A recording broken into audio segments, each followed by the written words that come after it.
News in the latest update that we are getting in on Israel-Iran escalating tensions is that Israel has attacked Iran's second largest city, Shiraz. Visuals on your screen, viewers, are from Shiraz. Fumes of smoke can be seen emanating in the skies of Shiraz. Meanwhile, Iran has been launching UAVs in retaliation. My colleague Krutarth joins us from the newsroom for details. But before that, viewers, look at these visuals only on Republic Media Networks. As you can see, smoke emanating in the skies of Shiraz over there in a massive strike. Remember, this is the second biggest city that has faced under attack amidst the escalating tensions between Israel and Iran. These are the visuals we are getting from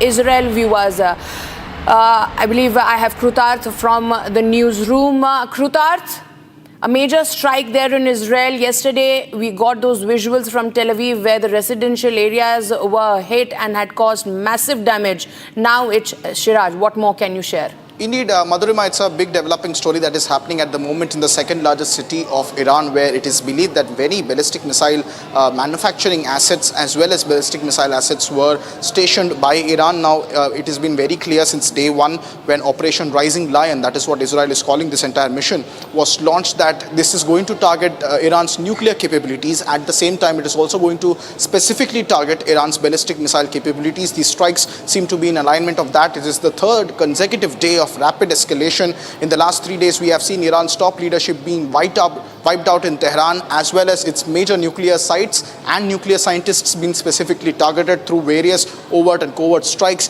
At the same time, today now for a third consecutive day, we are seeing massive escalations. Obviously, there have been a lot of civilian casualties on both sides. Iran has lost closely 80 people have been reported dead in Iran in these strikes, and 800 have been injured in Israel. This data is also coming in where close to 10 people have lost their life and 20 others are missing at the moment in the rubble, as we saw yesterday night a barrage of ballistic missiles landing there. But what is extremely concerning now that the situation is not de-escalating at the moment, and the anticipation is that perhaps tonight as well you could see substantial escalation from the side of Iran in terms of its further proceedings in terms of retaliating to Israel's decapitating and preemptive strikes against its nuclear program. Yesterday we saw another red line which was crossed by both sides, which was targeting of energy infrastructure.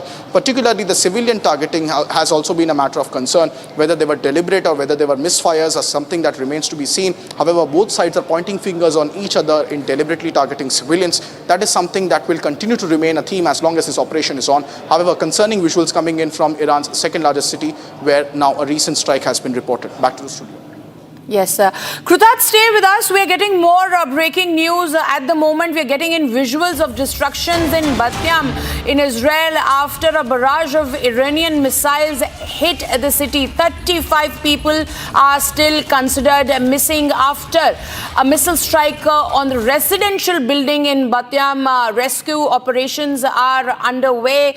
Multiple teams are racing at the spot against time to extract the missing amid the fears that the building could collapse. The barrage of missiles that Iran has fired. Now, this is Iran's second overnight attack, triggering sirens and sending residents of Tel Aviv, much of in central Israel over there. So these are the visuals that we are getting in, viewers.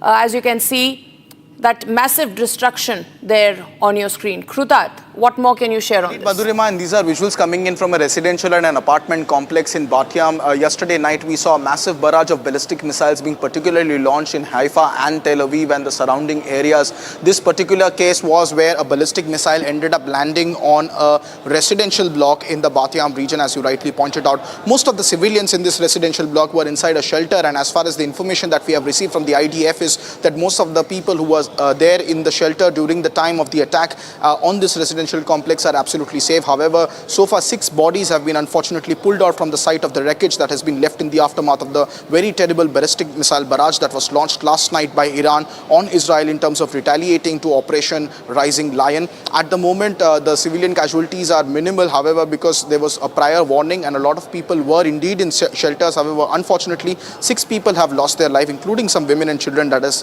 what the reports from Israel are telling us at the moment. However, very concerning visuals coming in where Israel is now pointing fingers at Iran, particularly for civilian targeting, something that Iran is also accusing Israel for. So the escalation continues on both sides. Yesterday, we saw them targeting energy infrastructure. Civilian casualties have been heavily reported from both Iran and Israel. Israel's strike initially on the first day was strictly on military targets. Subsequently, there was a massive barrage of ballistic missiles that hit Tel Aviv the night before. And subsequently, we have seen rapid escalation of tensions which continue to remain. We also saw just moments ago how Iranian cities are also burning. But this in particular in Israel, these are extremely concerning visuals that we have not seen in previous escalations where successful interception of ballistic missiles was done by Israel and their allies. But concerning visuals coming in as rescue operations continue in Israel. Back to the studio. Well, thank you, Kurtaj, for those details. Moving on, viewers, Prime Minister Narendra